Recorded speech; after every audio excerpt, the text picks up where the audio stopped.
এইবার মমতা খালাকে, এই জিহাদি সরকারকে, হিন্দু বিরোধী সরকারকে আমরা পশ্চিম বাংলা থেকে এবার বিসর্জন দিব। মুসলমান ভোট দিয়েছে তৃণমূলকে, হিন্দু ভোট দিয়েছে বিজেপি, হিন্দুরা তো বেশি। जमात इस्लामी को बदतर समझता हूँ, हत्या के कादियानी से बदतर समझता। পশ্চিমবঙ্গে অর্থলোভী কিছু কাঠমোল্লাদের সহায়তায় মুসলিমদের উপরে গণহত্যা চালাতে যাচ্ছে বিজেপি। পশ্চিমবঙ্গে আজকে বিজেপি সর্বোচ্চ আসনে জয়লাভ করেছে। সেখানে তারা মোট ভোটারের ৭৫% ভোট পেয়েছে, যেখানে মুসলিমদের সংখ্যা ৩০%। সেই হিসাবে পশ্চিমবঙ্গে সকল হিন্দু যদি বিজেপিকে ভোট দেয় তাহলেও তাদের ভোট সংখ্যা হওয়ার কথা ৭০%। কিন্তু এটা তো ধরে নেওয়া যায় যে সকল হিন্দুরাই বিজেপিকে ভোট দেয়নি। সেই হিসাবে মুসলমানদের প্রায় অর্ধেকের বেশি ভোট পড়েছে বিজেপিতে।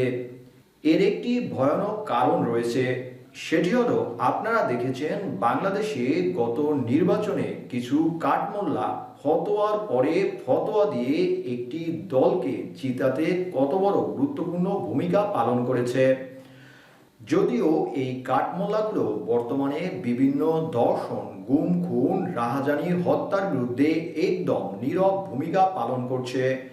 পশ্চিমবঙ্গ এরকম কিছু কাঠমোল্লা রয়েছে যেগুলোকে টাকা দিয়ে অহরহ কেনা যায়। এই কাঠমোল্লাগুলো মমতার বিরুদ্ধে পশ্চিমবঙ্গে সর্বোচ্চ প্রচারণায় অংশ নিয়েছিল। তারা মুসলিমদের দেখিয়েছিল যে মমতার সরকার মুসলিম বান্ধব নয়।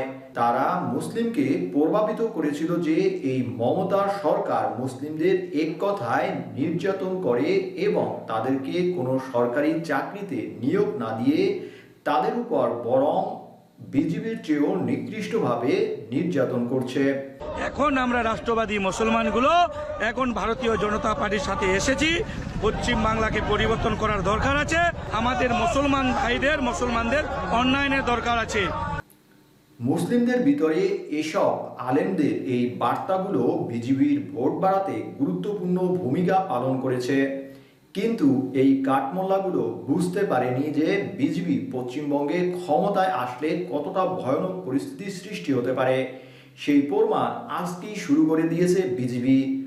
ক্ষমতায় আসতে না আসতেই বিজেপি আজকে যেখানেই মুসলিমদের পাচ্ছে, মুসলিমদের ঘরবাড়ি সহ বিভিন্ন প্রতিষ্ঠানে ভাঙচুর এবং অগ্নিসংযোগ শুরু করে দিচ্ছে। বিজেপির এই উগ্র সমর্থকগুলো বিভিন্ন মুসলিম পাড়ায় ঢুকে ঢুকে মুসলিম মেয়েদের হেনস্থা এবং বিভিন্ন অকথ্য নির্যাতনের ভিডিও ছড়িয়ে পড়ছে। এর মধ্যে পশ্চিমবঙ্গের শুভেন্দু ঘোষণা দিয়েছে যে তাকে যারা ভোট দিয়েছে তারা সকলেই হিন্দু এবং কোনো মুসলিম তাকে ভোট দেয়নি, এবং তিনি পশ্চিমবঙ্গ থেকে সকল মুসলিমদের বিতরণ করার ঘোষণা দিয়েছেন। আজকে সারা বাংলার মানুষ দেখুন, ইলেকশনের রেজাল্ট এখনো পুরোপুরি ঘোষণা হয়নি, তার আগে আমার বাড়িতে এসে বিজেপির কর্মীরা কিভাবে অত্যাচার করেছে। আমার ঘরে আমার 8 বছরের বাচ্চা ছিল, আমার মেয়ে ছিল। এখন এই নিকৃষ্ট কাঠমোল্লাগুলো বুঝতে পারবে যে কত ধানে কত চাল। এই নিকৃষ্ট কাঠমোল্লাগুলো না বুঝেই বিভিন্ন সময়ে ফতুয়া দিয়ে মুসলমান জাতিকে বিপদে ফেলে। আজকেও পশ্চিমবঙ্গে এই নিকৃষ্ট কাঠমোল্লাগুলো একটি মুসলিম সম্প্রদায়কে গণহত্যার মুখে দাঁড় করিয়ে দিয়েছে। পশ্চিমবঙ্গে বিজেপির ভোট ব্যাংক বৃদ্ধি করার জন্য এই কাঠমোল্লাগুলোর ভূমিকা কি বলে আপনি মনে করেন তা আমাদের কমেন্ট করে জানাতে পারেন।